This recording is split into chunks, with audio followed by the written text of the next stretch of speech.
দেখেন এখানে আমি কতগুলো সয়াবিন তেলের 5 লিটারের সয়াবিন তেলের কিছু পরিত্যক্ত বোতল নিয়েছি। তো এগুলোকে আমি এখন কেটে গাছ লাগানোর জন্য রেডি করবো। তো আমি পরিত্যক্ত বোতলগুলো ফেলে না দিয়ে সেগুলোকে কাজে লাগাই, সেগুলোর মধ্যে বিভিন্ন ধরনের গাছ লাগাই, বিভিন্ন শাকসবজি গাছ লাগাই। তো বোতলগুলো আমি এখন কেটে নিলাম। শুধু কেটে নিলেই হবে না, সেগুলো এখন নিচে ছিদ্র করতে হবে পানি নিষ্কাশনের জন্য।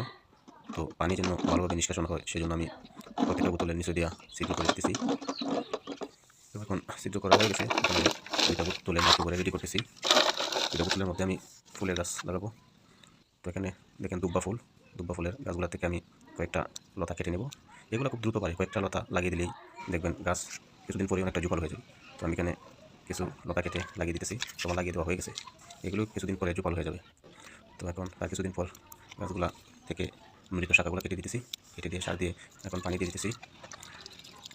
তো দেখেন এখন কিছুদিন পর মাশাআল্লাহ আমার গাছের মাঝে খুবই সুন্দর ফুল আসতে শুরু হয়েছে। দুব্বা ফুলগুলো দেখতে খুবই সুন্দর লাগতেছে।